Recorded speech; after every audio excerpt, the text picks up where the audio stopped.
Everyone assumes new iPhone cases always fit last year's model. These first iPhone 18 Pro and iPhone 18 Pro Max case leaks suggest that's a risky bet.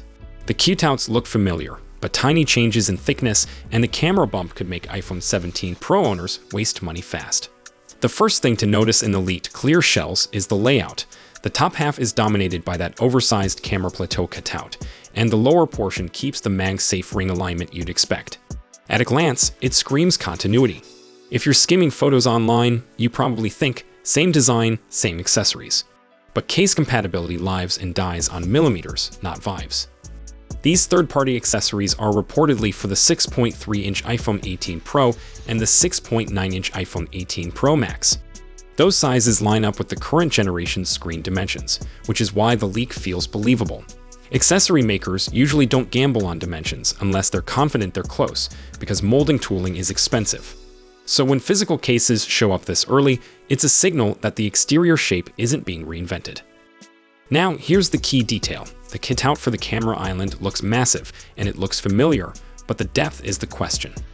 Recent chatter points to a thicker camera bump on the next Pro models, likely tied to a new 48 megapixels main camera with variable aperture hardware, and potentially a larger sensor around 1/1.12 inch. You won't confirm sensor size by staring at a clear case, but you can infer something important. Accessory brands are leaving a lot of space up top, and they're not taking chances with a tight opening. That leads to the headline takeaway. Even if a new case looks identical to your current one, it might not seat properly on the previous phone or vice versa. The buttons may feel slightly off, the lip around the camera might not protect correctly, or the case could press in ways that cause creaks and gaps. It's also possible the reverse happens. An older case physically slips on, but it doesn't align perfectly around the camera plateau, which is the most visible part of the design. The second major thread in this leak cycle is the iPhone 18 Pro Max body change. A well-known leaker, Ice Universe on Weibo, points to a thickness increase to 8.8 millimeters compared to 8.75 millimeters on the current Big Pro. That 0.05 millimeters sounds like nothing, and in your hand, it basically is nothing. But for a fitted accessory, tiny changes can matter, especially around the corners and camera shelf, where tolerances get tight. The reason those tolerances matter is Apple's internal packaging. If Apple shifts even a fraction of a millimeter, it's usually because something inside got bigger, moved, or needed more structural support. The report ties the growth to two priorities: more battery capacity and upgraded optics. The rumored battery range is around 5100 to 5200 milliamps, compared to roughly 5088 milliamps on the prior eSIM variant that's often cited in leaks. That's not an earth-shattering jump on paper, but it's meaningful when every cubic millimeter is contested. There's also the weight angle. The same wave of leaks suggests the next large Pro could exceed 240 grams, making it the heaviest iPhone since the iPhone 14 Pro Max era. Again, the number itself is less important than what it implies. Apple is willing to accept a heavier feel if it buys better battery life, larger camera modules, or both.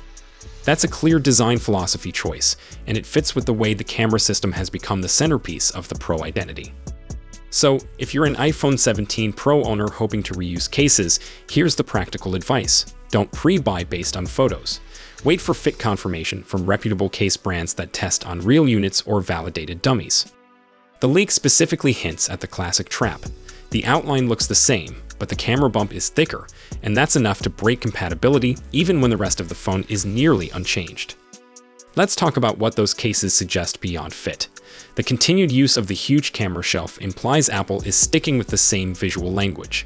That likely means the rear layout remains familiar. A large camera cluster area, the flash and sensors positioned in the same neighborhood, and the overall plateau presence that makes the Pro models instantly recognizable across a room. Apple rarely walks back a strong design cue after one generation, especially when it differentiates the Pro tier. Now, beyond the physical design, the spec leaks paint a pretty ambitious picture. On the silicon side, it's logical to expect an A20 class chip to follow A19 and A19 Pro. The more interesting part is the packaging rumor, a process described as wafer-level multi-chip module, with RAM incorporated more directly alongside the CPU, TPU, and the neural engine. If that's accurate, the pitch is straightforward. lower latency, improved efficiency, and better performance per watt because components sit closer together. In real-world terms, that could mean smoother sustained performance for video workflows, better on-device AI tasks, and less throttling under prolonged load. It also helps explain why Apple might be comfortable adding capability without drastically increasing the battery size. Efficiency gains reduce the need for huge capacity jumps, but as we're hearing, Apple still wants more power headroom, especially if camera processing and connectivity demands keep climbing. Connectivity is another area getting attention. There's talk of a next-gen C2 modem for improved wireless performance. If Apple keeps iterating its modem stack, you can expect the usual targets: stronger reception consistency, better power efficiency on 5G, and improved handoff behavior between bands. Those changes rarely make flashy keynote moments, but they're the difference between a phone that feels reliable everywhere and one that only benchmarks well. Then there's the satellite angle. Reports suggest Apple is preparing broader support for 5G networks from satellites, potentially moving beyond emergency features and limited texting into more complete satellite calling capabilities. That's a massive claim, and the practical reality will depend on carriers, regional approvals, and how Apple structures service access. But it signals a direction: more independence from terrestrial coverage and a more resilient communications layer for premium devices. Memory is also in the conversation. A research note from analyst Jeff Pugh cited by Mac Rumors points to 12 gigs of RAM for the iPhone 18 family. For a power user, that's not about bragging rights. It's about keeping heavy apps resident, reducing reloads, and supporting increasingly complex on-device workloads. If Apple is pushing a more capable Siri that's enhanced by external models like Google's Gemini, there's going to be pressure on memory, storage bandwidth, and sustained compute performance. At the same time, not every leak points upward. There's also chatter that some iPhone 18 specs could be pulled closer to a cost-optimized variant, sometimes described as an iPhone 18e style approach. Whether that impacts the standard models more than the Pro tier is the key question. Apple can hold the premium line steady while shifting value around elsewhere in the lineup. That brings us to pricing strategy. The smart expectation is stability at the top, if Apple can manage it.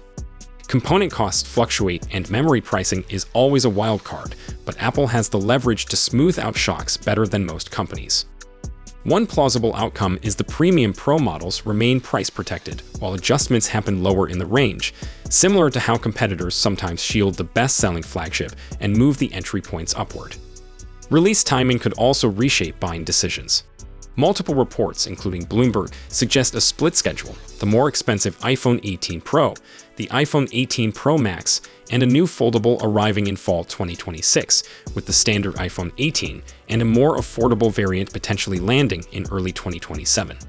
If that happens, Apple would be stretching the cycle to keep attention on the premium devices first, then refresh the mass market segment later. For tech buyers, that split matters because it changes the usual upgrade rhythm. If you're waiting for the more affordable model, you might be waiting months longer than you're used to. If you buy early, you'll be buying into the premium tier, and accessory makers will follow that attention, which is exactly why these early case sightings are aimed at the Pro sizes. So, where does that leave the case leak?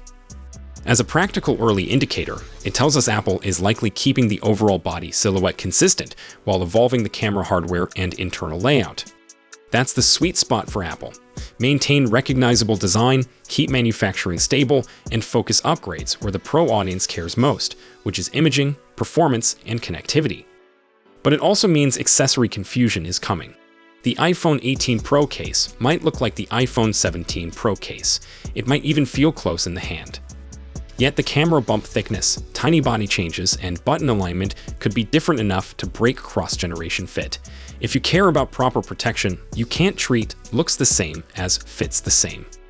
These leaked iPhone 18 Pro and iPhone 18 Pro Max cases point to a familiar shape, a huge camera plateau, and the same MagSafe layout, but small thickness and bump changes can break compatibility with the iPhone 17 Pro. Expect Apple to prioritize optics, battery, and efficiency, even if that adds weight and confusion. If you're planning an upgrade, do one thing. Don't buy a case until real fit tests land. And if you already own an iPhone 17 Pro, tell me in the comments whether you reuse cases or always buy new. So, if you have any questions or comments, please leave them down below. Don't forget to like and subscribe to our channel for more tech news.